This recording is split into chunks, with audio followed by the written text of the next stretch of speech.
Welcome to Week 12 of the South Carolina Football Preview Show. We're at Village Idiot Pizza and Pub, who's been kind enough to be our sponsor all season. We're at the 5 Points location. They've also got a location in Forest Acres on Forest Drive. They'd be happy for you to see them at either of those locations.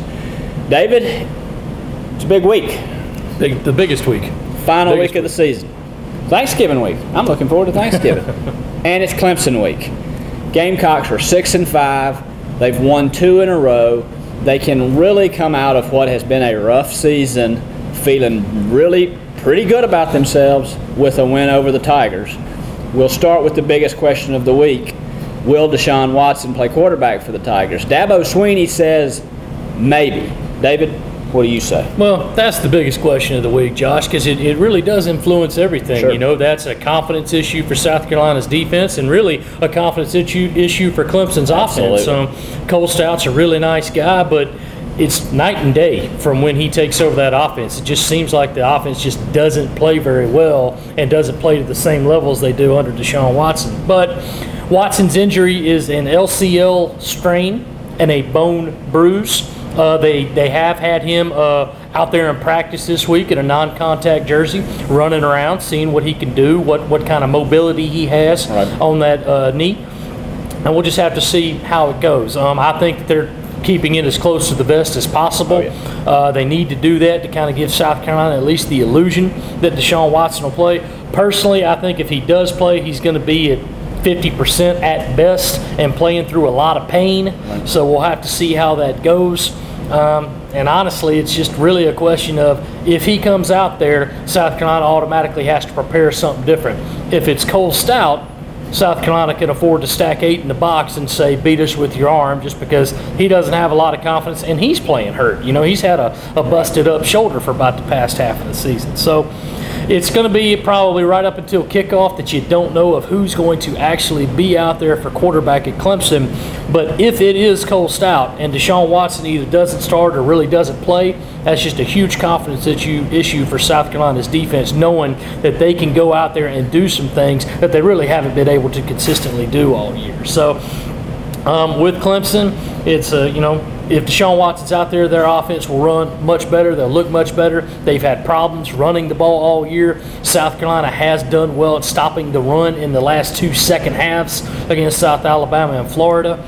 They do have a lot of receivers that maybe they haven't done it all year, but they could check in at the Wildcat formation and try to give South Carolina some problems. So we'll see how it goes. Obviously, Clemson's defense is ranked number 1 in the country, and we'll see how that goes against a pretty good South Carolina offense. But biggest question of the week, will Deshaun Watson play? We'll probably find out at 11:55 a.m. on Saturday. So, Josh, spoke a little about the Clemson defense. They are number 1 in the country. What do folks need to know about that? What do they need to know about USC's offense that has not really worked that well over the past 2 weeks? And really, is Clemson's number 1 ranking a product of maybe playing some teams in the ACC that haven't been that good this year? I don't know that it's that. You know, I've seen some pretty rough offenses in the SEC too. I think that Clemson has played some decent football teams.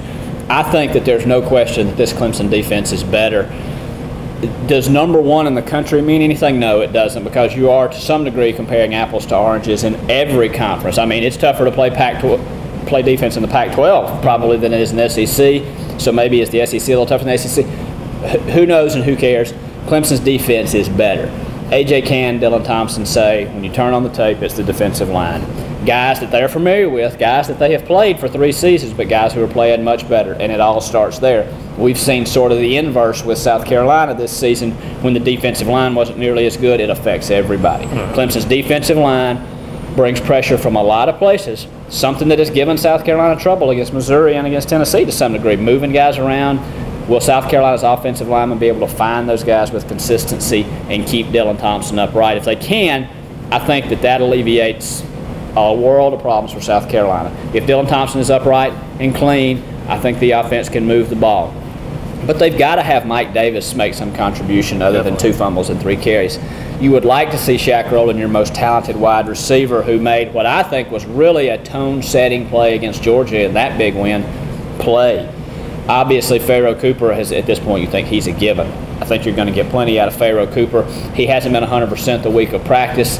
But he's a guy we've all, particularly Steve Spurrier, have come to expect to be ready to go and to play great every Saturday. I don't think there's any question that South Carolina will lean on him heavily, no matter how much his body may ache at this point in the season. The Tigers, though, will be better. South Carolina's defense has got to play well, because I don't think that South Carolina's offense will move the ball up and down the field. I don't think this is going to be a Tennessee or a Kentucky 40-point game. No. South Carolina will score, but Clemson will get some chances, and if they make the most of those chances, South Carolina's going to have a long day. The streak. There's probably the second biggest topic of the week. We've all gotten so used to it, but 5 in a row is historic. And I know for a lot of Gamecock people, it's still hard to wrap your mind around the fact that you've beaten Clemson 5 years in a row. What kind of impact do you think that makes on game number 6, if any? Well, Josh, it's a big impact just because South Carolina's kids have the confidence that they're going to go up and win that game, that they're going to find a way, because it hasn't just been that South Carolina's been better the last 5 years. It's been that Clemson's done a pretty good job of imploding. Last year it's 17-17 going in the fourth quarter, and what happens? Well, Humphreys drops a punt return, and then Tosh Boyd can't hold on to the ball. 4 turnovers in that fourth quarter last year, and South Carolina ends up winning by 2 touchdowns. This year, does the streak play a part in this game? Well, no, of course it's not. And the way South Carolina has played this year, particularly on defense, I don't think it can. You have to put that streak aside and say, well, we're supposed to beat these guys, because, honestly, there's been some close games in this series to where Clemson has been able to hold on to the ball. They got to hold on to the football if they want. They would have won. Yeah. And South Carolina did get 5 turnovers last week against South Alabama, but they also turned the ball over 5 times. What's been huge in this series of late, South Carolina has held on to the ball and forced turnovers, and their defense has been really good, particularly in the pass rush. Now, defensively, the pass rush has not been there at all this year. The turnovers were great last week, but mostly it's been missing for the season.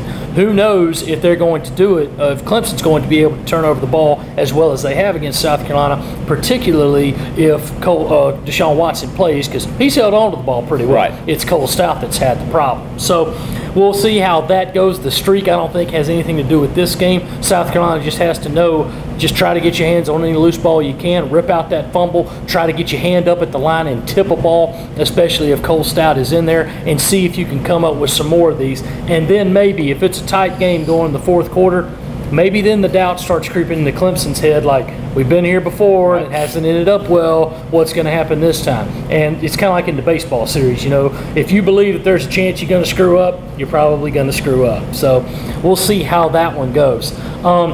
Clemson's tried to combat it a little bit this year, Josh, by installing a countdown clock for this game in their locker room.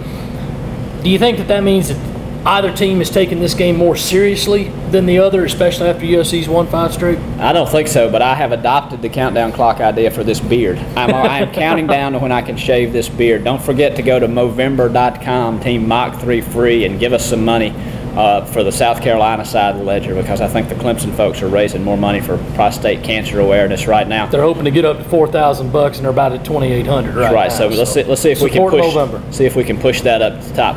Spurrier has verbally downplayed this game since he got here.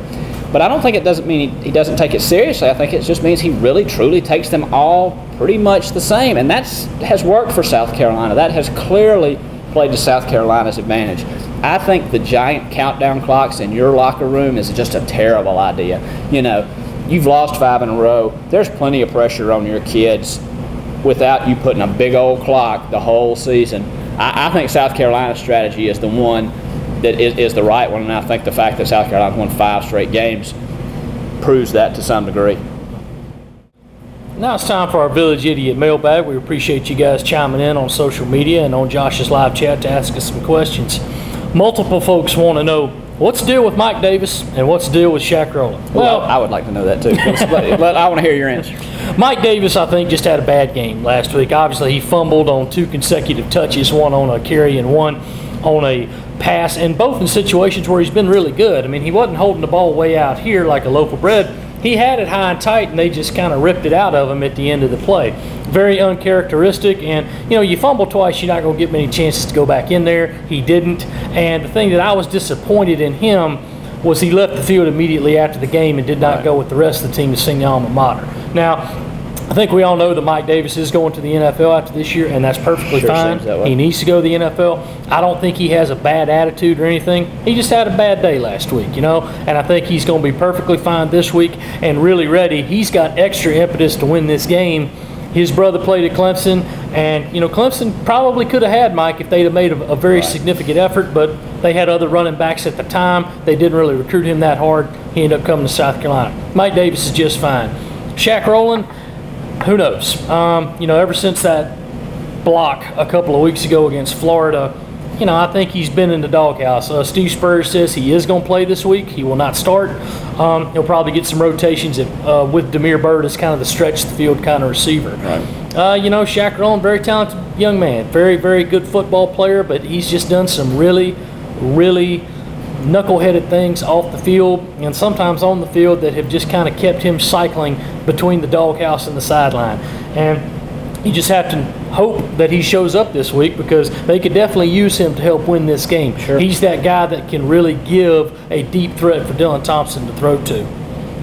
Bengal writes in and asks, how much does Rico McWilliams' concussion impact the secondary? That's a real good question, Bengal, and it affects it, because in a position where you really can't afford to lose anybody else, they lost somebody. The cornerback rotation that they've gone through, Bryson Williams, Chris Lamons, Al Harris, none of them have been really consistent. Now, Bryson Williams has played very well this season, having a busted forearm and not being able to tackle real well. He's played great. He's done as well as he can. Much better of late, too.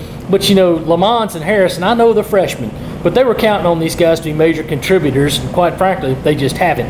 Last week, Chris Lamont gave up a 40-yard pass on 3rd and 21. Right. Never even got his hands up, never turned to look for the ball, and I thought, this is the 11th game of the season. You shouldn't be having these basic mistakes. So I think Clemson knows that it's going to try to pick on South Carolina's cornerbacks, and no matter who they rotate in there, it hadn't been a real good day so far. So not having a guy in Rico McWilliams, one less body to go with, it's definitely going to make an impact, and not a good one for South Carolina.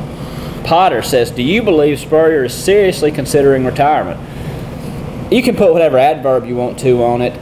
From the way he's answered the questions from November 4th when we first asked him about it until the 2 or 3 times he's been asked since, it seems pretty clear to me that he is considering it.